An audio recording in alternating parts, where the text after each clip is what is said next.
Hello student, a very good morning to all of you. Biology की आज की class में हम तीसरा सिद्धांत स्टार्ट कर रहे हैं जो है उत्परिवर्तनवाद, और इस सिद्धांत के प्रतिपादक हैं Hugo de Vries. Hugo de Vries के अनुसार नई जातियां सामान्य जातियों में अचानक आए बड़े परिवर्तनों से उत्पन्न होती हैं। मतलब कि इनका कहना था कि नई जातियों की उत्पत्ति जो है पहले से ही उपस्थित जो सामान्य जातियां हैं उन्हीं में ही अचानक से कुछ परिवर्तन हो जाते हैं, उन्हीं से ही उत्पन्न हो जाती हैं ये जातियां। और इनके अनुसार डार्विन के प्राकृतिक चयनवाद से नई जाति की उत्पत्ति का कोई भी संबंध नहीं है। यानी कि इन्होंने डार्विन के प्राकृतिक चयनवाद को नकार दिया। इनके अनुसार दो प्रकार के उत्परिवर्तन हो सकते हैं, जिसे कहते हैं जीन या बिंदु उत्परिवर्तन, और दूसरा है गुणसूत्री उत्परिवर्तन। जीन या बिंदु उत्परिवर्तन क्या होता है? जो जीन की संरचना में परिवर्तन के कारण होता है उसे हम कहते हैं जीन या बिंदु उत्परिवर्तन। गुणसूत्री उत्परिवर्तन क्या है? जो गुणसूत्र की रचना या संख्या में उत्पन्न होता है उसे हम कहते हैं गुणसूत्री उत्परिवर्तन।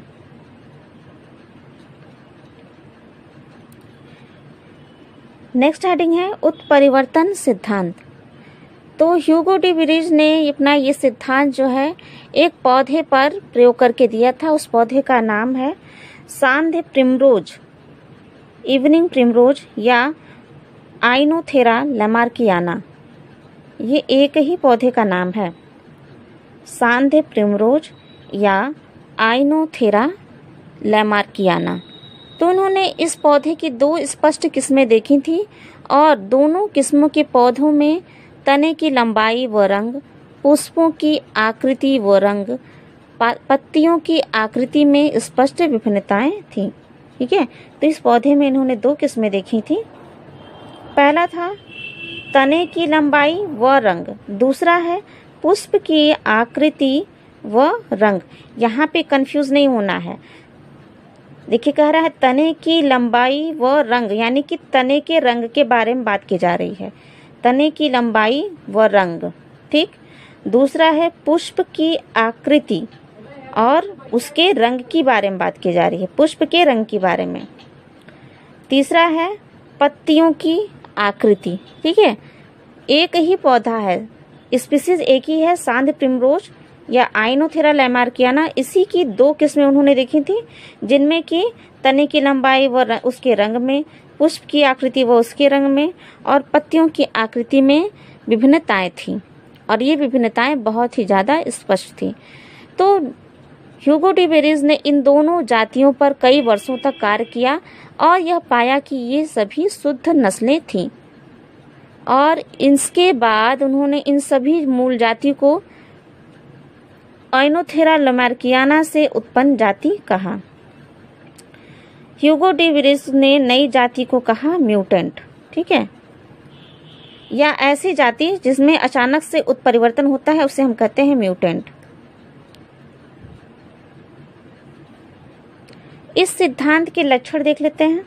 इस सिद्धांत के क्या लक्षण थे? तो इस सिद्धांत के अनुसार नई जातियों की उत्पत्ति डार्विन के प्राकृतिक चयन द्वारा उत्पन्न क्रमिक विकास के कारण नहीं बल्कि अचानक से ही उत्पन्न होती हैं। नेक्स्ट है, जिन जीवों में उत्परिवर्तन होता है उन्हें उत्परिवर्तक कहते हैं। ठीक है, अभी मैंने बताया ना कि जिन जीवों में उत्परिवर्तन होता है उसे हम कहते हैं उत्परिवर्तक या म्यूटेंट, और ये म्यूटेंट शुद्ध नस्ली होते हैं। नेक्स्ट है इसका, उत्परिवर्तन किसी भी दिशा में हो सकते हैं तथा उनमें प्राकृतिक चयन होता है। उत्परिवर्तन किसी भी दिशा में हो सकते हैं, मतलब हम बता नहीं सकते हैं कि इसमें ये परिवर्तन हुआ है, किसी जंतु में कोई परिवर्तन हुआ तो उससे इस जंतु का विकास होगा। ठीक है, तो हम ये पहले से ही इसके बारे में पहले से बता नहीं सकते हैं कि किस जाति में कौन सा परिवर्तन होगा तो उससे कौन सी नई जाति की उत्पत्ति हो सकती है। नेक्स्ट है अवांछित उत्परिवर्तक प्राकृतिक चयन द्वारा नष्ट हो जाते हैं। ठीक है, अवांछित उत्परिवर्तक जो है वो प्राकृतिक चयन जो होता है उसके द्वारा ये नष्ट हो जाते हैं, और सभी उत्परिवर्तन अपने आप में पूर्ण होते हैं और इनके बीच में कोई भी अवस्था नहीं पाई जाती।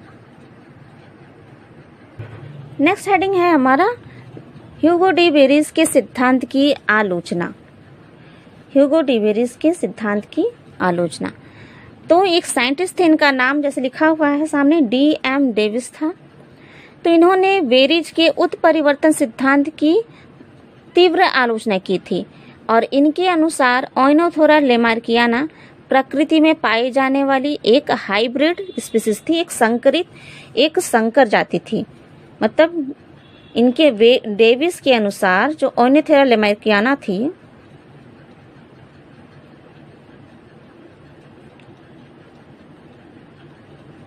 ये कैसी जाति, ये संकर थी, हाइब्रिड थी पहले से ही,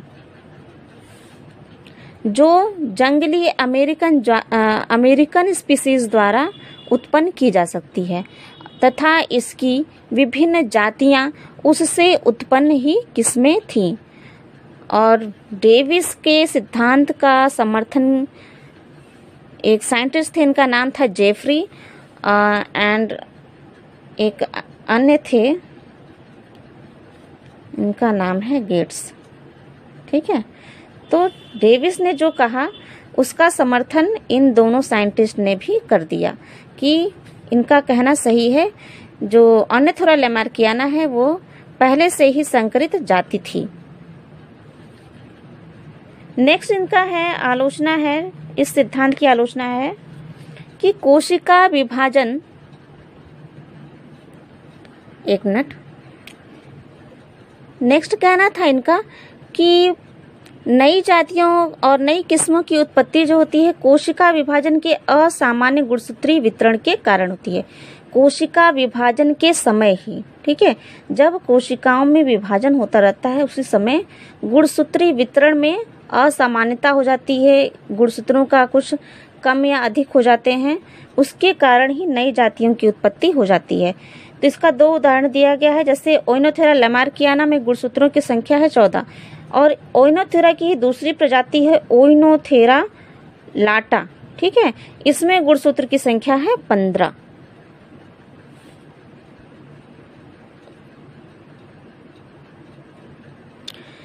नेक्स्ट है इनका मतलब कि नेक्स्ट इनकी कमी ये पाई गई थी कि जीव के विकास में संयोजक जातियां विभिन्न वर्गों के बीच एक कड़ी का कार्य करती हैं और इसे भी डी बेरीज का सिद्धांत समझा नहीं पाया।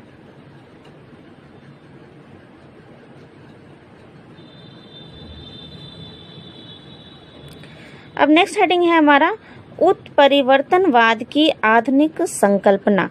तो उत्परिवर्तनवाद की आधुनिक संकल्पना का प्रतिपादन TH मॉर्गन नामक साइंटिस्ट ने किया था।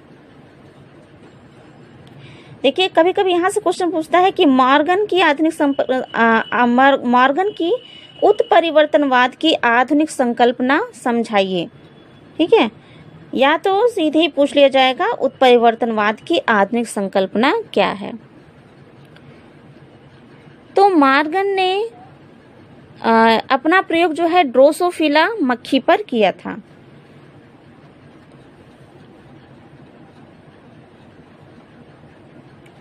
ड्रोसोफिला नामक मक्खी पर किया था। इन्होंने लाल नेत्रों वाली जो है जाति की आबादी में एक सफेद नेत्रों वाली ड्रोसोफिला मक्खी को देखा था। तो ड्रोसोफिला मक्खियों की एक स्पीसीज के एक ग्रुप पर जब इन्होंने अध्ययन स्टार्ट किया, जो अपना स्टडी उन्होंने किया, तो उन्होंने पाया कि रेड आइज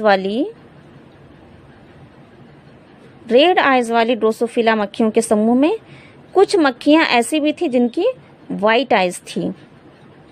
ठीक है, वाइट आइज भी थी। तो इस आधार पर उन्होंने उत्परिवर्तन के सिद्धांत को एक नया रूप दिया और इनके अनुसार उत्परिवर्तन जीन्स या गुणसूत्रों में आकस्मिक और बिना किसी उद्देश्य के तथा रासायनिक परिवर्तनों को कहा जा सकता है। ठीक है, यानी कि मॉर्गन के अनुसार जो उत्परिवर्तन है किसी जीव में, वो या तो जीन्स या उनके गुणसूत्रों में अचानक से परिवर्तन हो जाए, ठीक है, या फिर अचानक से परिवर्तन होने के कारण हो सकता है। और ये उत्परिवर्तन है वो बिना किसी उद्देश्य का होता है, उद्देश्य रहित होता है, और इनमें तारतम्यता भी नहीं पाई जाती। मतलब ये लगातार नहीं हो सकते।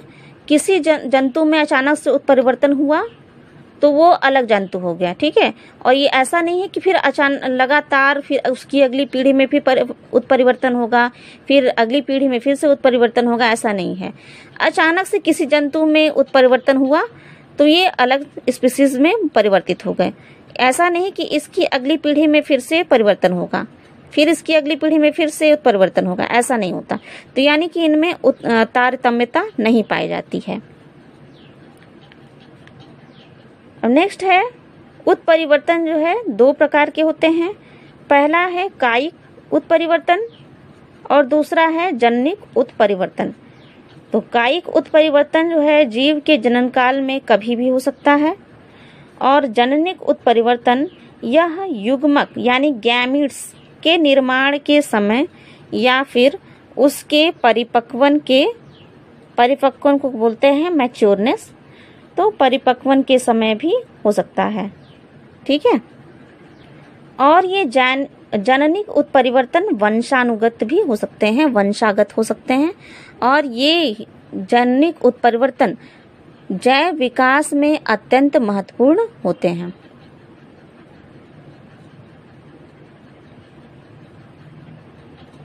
ठीक है, तो ये इनका जो है आधुनिक जो उत्परिवर्तनवाद की आधुनिक संकल्पना है, इसकी विशेषताएं हैं। ठीक है, तो विशेषता पहला में हमने देखा है, जो इनकी पहली विशेषता है कि उत्परिवर्तनवाद जो है दो प्रकार के होते हैं। और दूसरी विशेषता है उत्परिवर्तन प्रभावी या अप्रभावी हो सकता है। ठीक है, उत्परिवर्तन प्रभावी या अप्रभावी दोनों प्रकार के हो सकते हैं।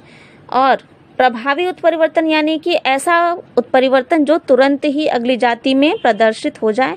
अप्रभावी उत्परिवर्तन ऐसा होता है जो प्रदर्शित नहीं होता, ये बाद में प्रदर्शित होते हैं, अगली पीढ़ी में या किसी अन्य पीढ़ी में जो प्रदर्शित होते हैं। और मेनली जो घातक उत्परिवर्तन होते हैं वो अप्रभावी ही होते हैं। घातक उत्परिवर्तन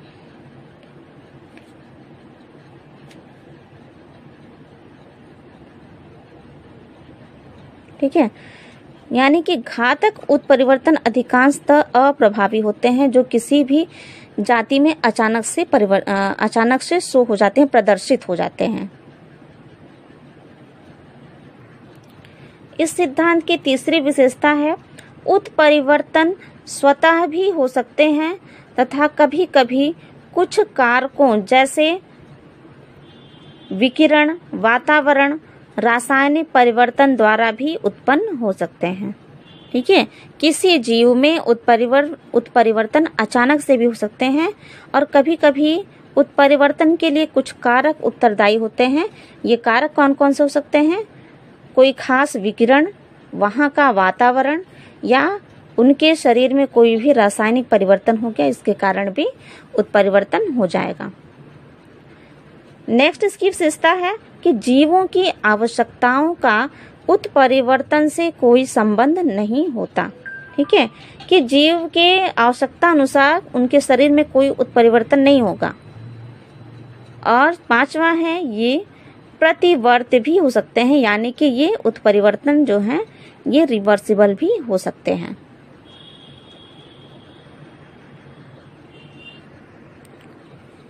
तो इस प्रकार से आप लोग का जैव विकास के तीनों सिद्धांत जो थे वो समाप्त हो गए। नेक्स्ट हम अगली क्लास में पढ़ेंगे।